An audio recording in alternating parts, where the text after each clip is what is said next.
Bonjour et bienvenue dans cette nouvelle vidéo. Il était temps d'attaquer le gros des travaux, de faire plein de tranchées partout pour amener l'eau et l'électricité à cette maison. Attendez, non, cela ne s'est pas passé comme cela en fait. La vérité, je me suis retrouvé en panique, aucun terrassier pour s'occuper de moi avant une année. Imaginez une année à attendre l'électricité et l'eau, comment j'allais faire mes travaux? Je me suis retrouvé seul dans le caca pour rester poli, sans savoir comment faire. Ma femme n'allait pas rester un an en France chez ma mère à attendre. Et là, alors que j'abordais le sujet avec mon oncle de la famille par procuration, Mimi de surnom, qui s'était tapé depuis 30 ans toute l'entreprise et nos maisons, terrains, etc., il me dit « Ok, c'est bon, je m'en occupe ». Terrassier de métier, il décida de venir bosser dans ses temps libres pour venir s'occuper de moi à 1h30 de route et ramena au passage son ami Pascal et le fils de ce dernier, Julien, pour la seconde partie des travaux. La mini-pelle Dunton 7 avait été réservée au village d'à côté et la grosse de 8 tonnes allait débarquer en camion après 1h30 de route. Nous étions prêts pour partir à l'aventure avec tout le matériel. Nous avions un plan, 3 jours à fond, il ne fallait pas traîner. Premièrement, faire la tranchée permettant d'amener l'électricité à la maison. Deuxièmement, celle pour ramener l'eau de la ville, l'arrivée d'eau se situant dans le pré des vaches derrière la maison. Ensuite, faire la tranchée permettant d'amener l'eau du puits à l'intérieur dans le garage, à la pompe placée à côté de l'ancien lavoir, sans oublier une petite bifurcation pour l'électricité du portail principal. En quatrième chose à faire, la tranchée pour l'arrivée des télécoms et pour l'interphone du futur grand portail. Il ne fallait pas oublier le trou pour la fosse septique, mais cela, ce serait pour le prochain voyage, avec la grosse pelleteuse et les copains. Enfin, nettoyer la cour pour accueillir le gravier et enlever toutes les racines des arbres et ronces qui s'y trouvaient. Et bien sûr, décaisser derrière la maison pour accueillir le futur mur de soutènement et notre terrasse. En gros, voilà ce qui était l'objectif de cette mission de quelques jours. Nous n'avions pas beaucoup de temps, il fallait faire au mieux. Mimi à la pelle mécanique et moi à la pelle à la main. En novembre 2021, il ne faisait vraiment pas chaud. Tout était donc prévu. Mimi allait dormir sur place, moi chez les voisins dans leur chambre d'amis.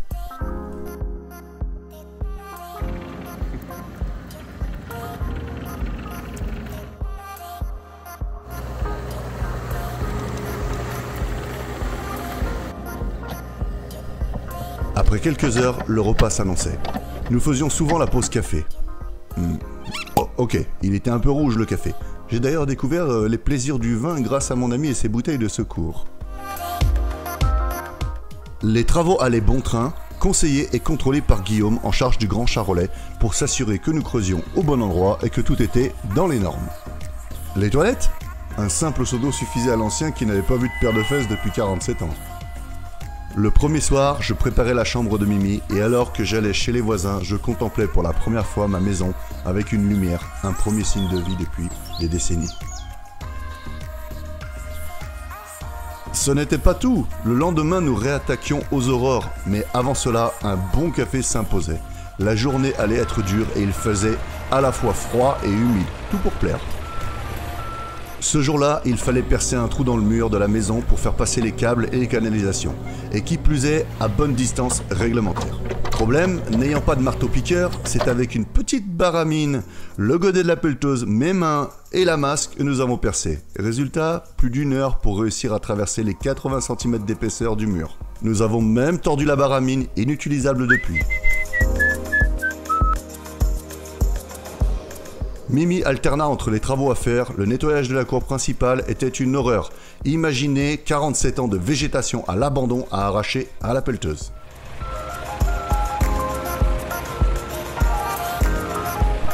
D'ailleurs, j'ai pu du coup enfin rentrer facilement dans mon futur atelier. Souvenez-vous, l'entrée était bloquée par les ronces et autres arbustes qui avaient empêché l'accès, rendant l'ouverture des portes difficile, voire impossible. Les traçages faits, il fallait maintenant creuser sans s'écarter du droit chemin.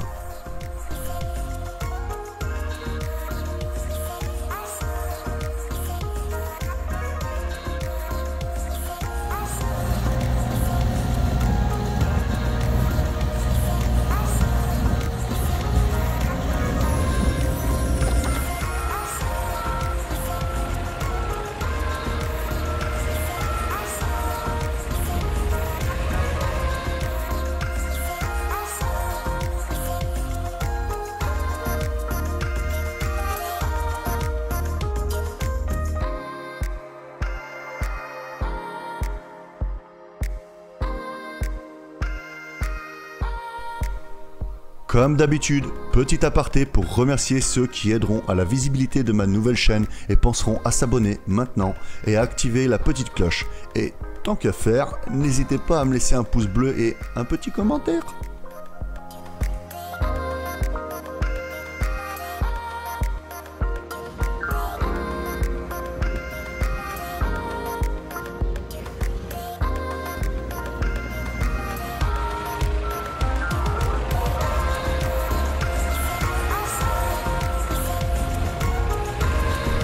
Les travaux continuèrent toute la journée pour le soir, alors que la nuit était déjà tombée, et afin de garantir la fin de la première partie des travaux, Mimi s'attela à nettoyer le couloir central de la maison.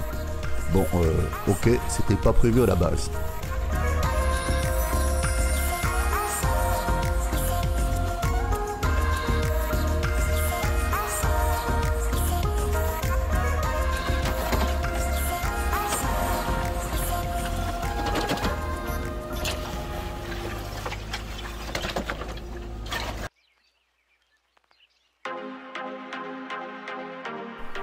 La nuit déjà tombée, il fallait aller dormir et ranger le matériel.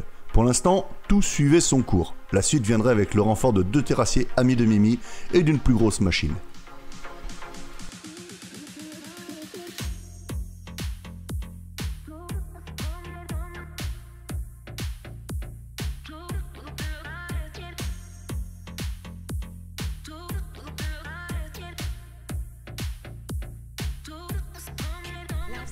Nous avons aussi préparé l'ouverture pour le puits, en prévision de la tranchée à venir pour amener l'eau à la maison, afin que celle-ci bénéficie de l'eau de la ville, mais au cas où, de l'eau du puits reliée au circuit général. Mimi rentra chez lui et je pris la place dans ce qui sera une de mes chambres pendant une année. Un vieil ami me donna une vieille télé qui était légèrement fêlée. Qu'à cela ne tienne, cela ne me dérangeait pas en attendant. Mais elle n'a pas supporté le voyage. Oh purée, est-ce qu'elle était lourde à monter ? Et pour rien. Je m'étais fait un petit confort, le strict minimum, mais même avec un radiateur électrique, il était difficile de chauffer à plus de 14 degrés. Donc je dormais habillé et avec un casque sur les oreilles. Oui, les camions de chantier de la carrière ou les voitures qui passaient devant, vieilles fenêtres à carreaux, simple vitrage, c'était horrible. Le lendemain, je contemplais la vue du soleil levant. Cela me faisait bizarre de me dire que j'étais enfin dans le petit château de mes rêves et que j'allais le rénover de A à Z.